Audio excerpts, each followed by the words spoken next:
की सवारी, साथ में यारी, खास लम्हों की जो बात है। कुछ बनने की है बारी, उसका ही तैयारी, लेके सपनों की उड़ान है।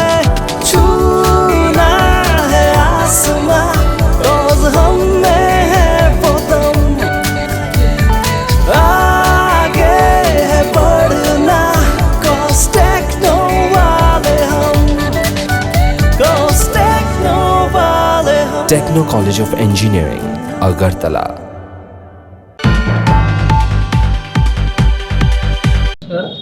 আজকে আমরা 5 খয়েরপুর মণ্ডলের তরফ থেকে এই সাংবাদিক সম্মেলন করছি। প্রথমত প্রেস এবং ইলেকট্রনিক্স মিডিয়াকে আমি অভিনন্দন জানাই, আমাদের এই ডাকে আপনারা সাড়া দিয়ে এসেছেন।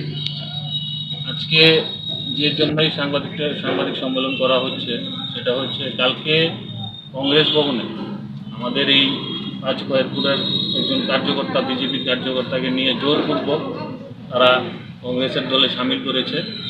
সে নিজেও আছে এখানে উপস্থিত আজকে সাংবাদিক সম্মেলনে। আমি বলতে চাই যে এরকমভাবে জোরপূর্বক যে নেওয়া হয়েছে সেটার জন্য আমরা প্রথমত ধিক্কার জানাই কংগ্রেস পার্টিকে। তাদের তো কোনো অস্তিত্বই নেই এই রাজ্যে, কবে তাদের প্রেসিডেন্ট চেঞ্জ হয়ে যায় তারা নিজেও জানে না। তাহলে এই জিনিসগুলি আমরা প্রথমত ওদের কাছে বলতে চাই যে এই জিনিসগুলি খুবই খারাপ। জোরপূর্বক কাউকে কোনো দলে টেনে নেওয়া সেটা আমরা ভারতীয় জনতা পার্টি অন্তত করি না। আমরা মানুষকে আমাদের দলে সামিল করি, আমাদের উন্নয়নকে দেখিয়ে, আমাদের রাষ্ট্রবাদী সরকার যেভাবে মানুষের জন্য কাজ করছে সেগুলি দেখিয়ে আমরা মানুষকে আমাদের দলে টানি। আপনারা দেখেছেন কিছুদিন আগে মাননীয় মুখ্যমন্ত্রীর হাত ধরে বিলোনিয়াতে বিশাল একটা জয়েনিং হয়েছে, 1000-এর উপরে লোক। আমাদেরও 5 খয়েরপুরে বিভিন্ন জায়গাতে মাননীয় বিধায়কের হাত ধরে বিভিন্ন জয়েনিং হচ্ছে বুথে বুথে, আগামী দিনও হবে। আমি এটাই শুধু বলতে চাই যে এরকম ন্যাক্কারজনক ঘটনা যেমন আর সামনের দিনে না হয়। সে নিজেও আছে, যাকে সেদিন কালকে নিয়ে কংগ্রেস ভবনে জোরপূর্বক জয়েনিং করা হয়েছে, উময় রুদ্রপাল।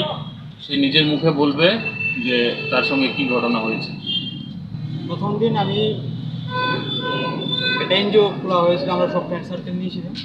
তারপরে এটা অনেক 1.5 মাস আমরা কাজ করছি, এনজিওটা নিয়েছিলাম।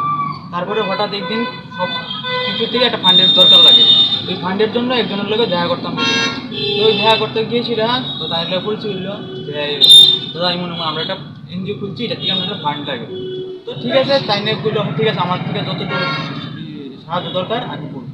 তো ঠিক আছে, পরে 2 দিন পরে তারা আমরা একটা সাহায্য দিয়েছে, যে এটা নিয়ে সেটা আমরা একটা ইয়ের মধ্যে দিয়েছি, এটা অনাথাশ্রমে দেওয়ার পরে এরপরে কিছুদিন পরে তারা আবার আমার বলছে যে এরকম একটা আমরা একটা আছে কমিটি আছে NSUI, এটার মধ্যে তুই এসে কাজ করে দেখতে পারো এরকম। ঠিক আছে, তো আমি একদিন আমার ফোন করছে, যেমন কালকে তো আমি ফোন করছে, তো আমি গেলাম ফোন করার সাথে সাথে এসেছি করে। তো হঠাৎ করে দেখি আমার প্রেস মিটিং, তো এসে আমার এই লোকের তো আমিও বয়ে গেলাম। আমি আর এত কিছু বুঝতে পারলাম না যে কী করতে এটার মধ্যে। সবাই মিলে জোরজবস্তি করলো যে বয়ে দেখে, তো আমিও বয়ে গেলাম।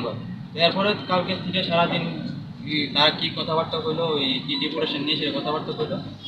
তারপরে তারা আবার এখন থেকে সোশ্যাল মিডিয়ার মধ্যে সব কিছু সেরে গেছে আমি ওই NSUI করবো। তোমাকে যে ঢুকিয়েছে ও কি কোনো সময় বলেছে যে NSUI সম্পর্কে কি? প্রথম দিন তো কোনো কিছু বলা হয়নি, কিছুদিন পরে যেমন কালকে পরশু দিন আমার জানতে পারলাম যে এটা NSUI কি, এটা কংগ্রেসের সংগঠন। তুমি কি NSUI সাথে যুক্ত হয়েছো নাকি এখন যে দলে এসেছো, যে বিজেপি সংগঠন আছে সেই দলেই কাজ করবে কোনটা? না, আমি এখন NSUI সঙ্গে যুক্ত হইনি, এখন আমি বিজেপি সংগঠনের সাথে যুক্ত আছি। তুমি কি বলতে চাইছো তারা তোমাকে জবরদস্তিতে কি NSUI যোগদান করিয়েছে? না, আমি প্রথমত এই জিনিসটা বুঝতে পারিনি যে আমাকে আসলে কি করা হয়েছিল। তো আমি প্রথমের থেকে বলছি যে আমি এখনো বুঝতে পারছি না যে আসলে কি এটা আমার সঙ্গে জোরজবস্তি করা হলো কি হলো না। কিন্তু এখনো বুঝতে পারছি যে না, আমার সঙ্গে একটা জোরজবস্তি করা হয়েছে, আমাকে কিছু জানানো হয়নি, তারপরে আমাকে নেওয়া হলো। তোমার নামটা? উময় রুদ্রপাল। তুমি কোন কলেজে পড়াশোনা করো? আমি নীলেট কলেজে। বাড়ি? কাশী।